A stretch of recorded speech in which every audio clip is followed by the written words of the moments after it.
to Chit Chat with Fintech, ngobrol santai with a deeper side. Halo guys, kalau lagi darurat, masa iya laki-laki auto jadi tameng? Ini lagi di kereta, apalagi film action. Kalian sadar gak sih, selama ini tuh kita selalu punya pandangan kalau laki-laki tuh harus kuat, berani, dan siap. Kayak ada ekspektasi, laki-laki harus siap maju duluan kalau lagi ada apa-apa. Dan tanpa sadar, pola pikir kayak gitu tuh masih sering kebawa sampai sekarang. Contohnya kayak yang baru-baru ini rame.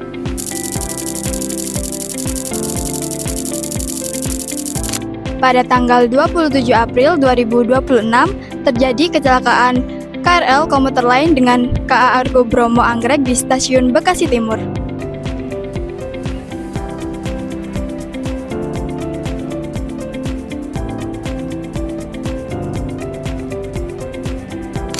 Awalnya, netizen cuma bahas soal kecelakaannya. Di mana 100% korbannya adalah perempuan karena tabrakannya dari belakang dan gerbong belakang adalah gerbong khusus untuk perempuan. Tiba-tiba muncul usulan dari Menteri PPPA yang katanya kalau tadi kita ngobrol dengan KAI itu kenapa ditaruh di paling depan, paling belakang supaya tidak terjadi rebutan. Tapi dengan peristiwa ini kita mengusulkan kalau bisa yang perempuan itu ditaruh di tengah. Jadi yang laki-laki di ujung, yang depan belakang itu laki-laki, jadi yang perempuan di tengah. Netizen langsung rame dong. Ada yang setuju, ada juga yang nggak setuju.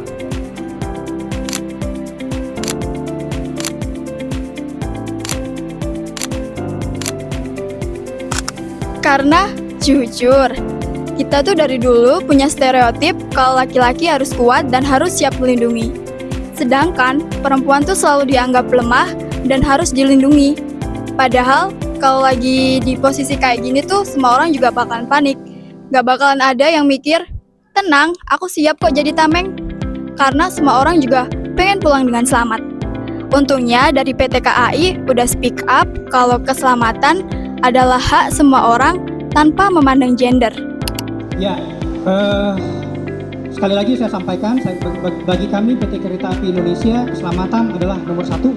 Tidak ada toleransi, tidak ada kompromi, baik pelanggan atau pengguna jasa perempuan maupun pengguna jasa dari laki-laki. Tentang penempatan laki dan perempuan itu hanya untuk kenyamanan atau kemudahan saja. Kalau dipikir-pikir lagi, emang bener sih yang harus kita bahas tuh bukan siapa yang harus di posisi depan dan belakang. Tapi antisipasi apa yang bisa dilakuin biar kejadian kayak gini tuh nggak keulang lagi. Mau itu dari peningkatan sistem keamanan ataupun kesadaran masyarakat buat taat sama tata tertib lalu lintas. Kalau sistem keamanan dan masyarakatnya udah bener, harusnya nggak ada yang perlu dijadiin korban buat tameng dong. Karena semua orang juga punya hak bisa pulang dengan selamat dan aman. Menurut kalian gimana? Ini emang benar-benar jadi solusi atau cuman stereotip lama yang tanpa sadar masih sering dianggap normal? Kalau tadi kita bahas soal rasa aman di transportasi umum, di next episode kita bakal bahas soal rasa kehilangan yang kelihatannya cuman karena idol. Emang kenapa sih seseorang bisa sesedih itu sama orang yang bahkan belum pernah mereka temui? Sampai jumpa di episode Bintek selanjutnya. Ngobrol santai with a deeper side. Bye-bye!